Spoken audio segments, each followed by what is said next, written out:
Excel PU college ಗುರುವಾಯಿನಕೆರೆ, ಕರ್ನಾಟಕದ number 1 PU college. Admissions open now. ಇನ್ನು Delhi high voltage ಸಭೆ ಬಳಿಕ ರಾಜ್ಯಕ್ಕೆ ಪವರ್ ಪಾಲಿಟಿಕ್ಸ್ ಶಿಫ್ಟ್ ಆಗಿದೆ. ರಾಜೀನಾಮೆಗೂ ಮುನ್ನ ಸಿಎಂ ಸಿದ್ದರಾಮಯ್ಯ ಬ್ರೇಕ್ಫಾಸ್ಟ್ ಮೀಟಿಂಗ್ ಅನ್ನ ಆಯೋಜನೆ ಮಾಡಿದ್ದಾರೆ. ಸಂಪುಟದ ಎಲ್ಲಾ ಸಹೋದ್ಯೋಗಿಗಳ ಜೊತೆಗೆ ಉಪಹಾರ ಕೂಟವನ್ನ ಸಿಎಂ ಸಿದ್ದರಾಮಯ್ಯ ಆಯೋಜಿಸಿದ್ದಾರೆ. ರಾಜೀನಾಮೆ ಸಲ್ಲಿಕೆ ಪ್ರಕ್ರಿಯೆ ಬಗ್ಗೆ ಸಿಎಂ ಸಿದ್ದರಾಮಯ್ಯ ನಾಳೆ ಪ್ರಸ್ತಾಪವನ್ನ ಮಾಡಲಿದ್ದಾರೆ.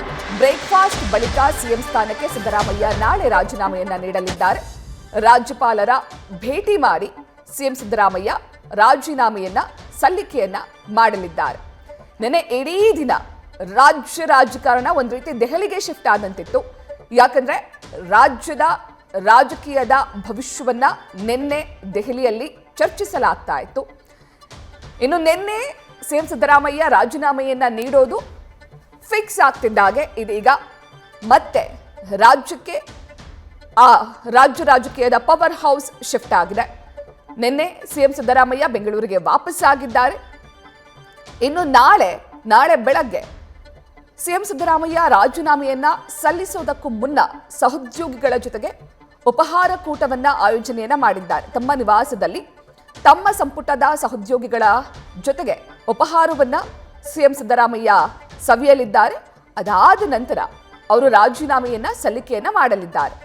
ಇನ್ನು ಸಂಪುಟ ಸಹೋದ್ಯೋಗಿಗಳ ಜೊತೆಗೆ ರಾಜೀನಾಮೆ ಸಲ್ಲಿಕೆ ವಿಚಾರವನ್ನ ಹಾಗೂ ಮುಂದಿನ ಯೋಜನೆಗಳನ್ನ ಮುಂದಿನ ವಿಧಾನಸಭೆ ಚುನಾವಣೆ, ಲೋಕಸಭೆ ಚುನಾವಣೆ, ರಾಷ್ಟ್ರ ರಾಜಕೀಯ ಇದೆಲ್ಲದರ ಕುರಿತು ನಾಳೆ ಸಿಎಂ ಸಿದ್ದರಾಮಯ್ಯ ಚರ್ಚೆಯನ್ನ ಮಾಡಲಿದ್ದಾರೆ.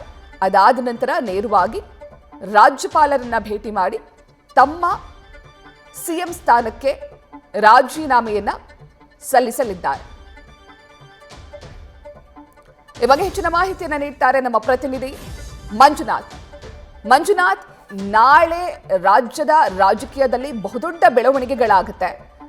ಬಹಳಷ್ಟು ಕುತೂಹಲ ಮೂಡಿದೆ ನಾಳೆಯ ರಾಜ್ಯ ರಾಜಕೀಯದ ಬಗ್ಗೆ. ಇನ್ನು ನಾಳೆ ಸಿದ್ದರಾಮಯ್ಯ ರಾಜೀನಾಮೆ ನೀಡೋದಕ್ಕೂ ಮುನ್ನ ಬ್ರೇಕ್ಫಾಸ್ಟ್ ಆಯೋಜನೆ ಮಾಡಿದ್ದಾರೆ ಸಂಪುಟದ ಸಹೋದ್ಯೋಗಿಗಳ ಜೊತೆಗೆ. ಅಂದ್ರೆ ಬಹಳ ಪ್ರಮುಖವಾಗಿತ್ತ ಅಂದ್ರೆ ನಿನ್ನೆ ಆದಂತಹ ಸಭೆಯಲ್ಲಿ ಆದಂತಹ ಒಂದಷ್ಟು ಚರ್ಚೆಗಳ ಬಗ್ಗೆ ಹಾಗೂ ಮುಂದಿನ ಭವಿಷ್ಯದ ಬಗ್ಗೆ ಇದೆಲ್ಲದರ ಬಗ್ಗೆ ಚರ್ಚಿಸೋದಕ್ಕೆ ಈ ಬ್ರೇಕ್ಫಾಸ್ಟ್ ಮೀಟಿಂಗ್ ಅನ್ನ ಆಯೋಜನೆ ಮಾಡಿದ್ದಾರೆ ಹಾಗಾದ್ರೆ ಸಿಎಂ ಸಿದ್ದರಾಮಯ್ಯನವರು. ಪ್ರತೀಕ್ಷಾ, ಏನು ರಾಜ್ಯ ರಾಜಕಾರಣದಲ್ಲಿ ನಾಳೆ ಒಂದು ಐತಿಹಾಸಿಕ ಅಂದ್ರೆ ಒಂದು ಮಹತ್ವದ ದಿನ. ಯಾಕಂದ್ರೆ ಸಿಎಂ ಸಿದ್ದರಾಮಯ್ಯ ಅವರು ಕರ್ನಾಟಕದಲ್ಲಿ ಅತಿ ಹೆಚ್ಚು ಅವಧಿಗೆ ಸಿಎಂ ಆಗಿ ಏನು ಅವಧಿಯನ್ನು ಪೂರೈಸಿರುವಂತ ಸಿದ್ದರಾಮಯ್ಯ ಅವರು ನಾಳೆ ತಮ್ಮ ಸಿಎಂ ಸ್ಥಾನಕ್ಕೆ ರಾಜೀನಾಮೆ ಕೊಡ್ತಾರೆ.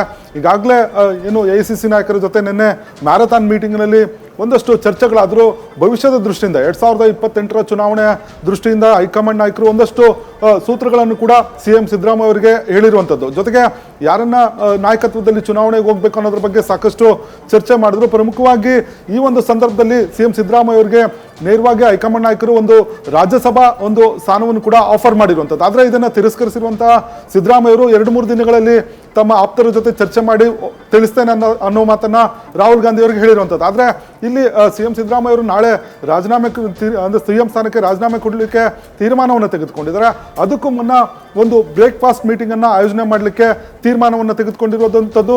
ಯಾಕಂದ್ರೆ ಕಳೆದ ಏನು 2013ರಿಂದ 2018ರವರೆಗೆ ತಮ್ಮ ಜೊತೆಗೆ ಸಚಿವರಾಗಿದ್ದಂಥವ್ರು, ಜೊತೆಗೆ 2023ರಿಂದ ಇಲ್ಲಿವರೆಗೂ ಕೂಡ ತಮ್ಮ ಜೊತೆಗೆ ಸಚಿವರಾದಂಥವ್ರಿಗೆ ಒಂದು ಬ್ರೇಕ್ಫಾಸ್ಟ್ ಮೀಟಿಂಗ್ ಅನ್ನು ಕೂಡ ಕರೆದಿರುವಂಥದ್ದು. ಅವರಿಗೆ ಒಂದು ಧನ್ಯವಾದ ತಿಳಿಸೋದ್ರ ಜೊತೆಗೆ ತಮಗೆ ಸಹಕಾರ ಕೊಟ್ಟಿದ್ದಕ್ಕೆ ಅವರ ಜೊತೆ ಮಾತುಕತೆಯನ್ನು ಕೂಡ ಮಾಡೋದಕ್ಕೆ ಸಿಎಂ ಸಿದ್ದರಾಮಯ್ಯ ಅವರು ತೀರ್ಮಾನವನ್ನು ತೆಗೆದುಕೊಂಡಿದ್ದಾರೆ. ನಂತರ ನೇರವಾಗಿ ಒಂದು ರಾಜಭವನಕ್ಕೆ ತೆರಳಿ ಒಂದು ಸಿಎಂ ಸ್ಥಾನಕ್ಕೆ ರಾಜೀನಾಮೆ ಕೊಡಲಿಕ್ಕೆ ತೀರ್ಮಾನವನ್ನು ತೆಗೆದುಕೊಂಡಿರುವಂಥದ್ದು.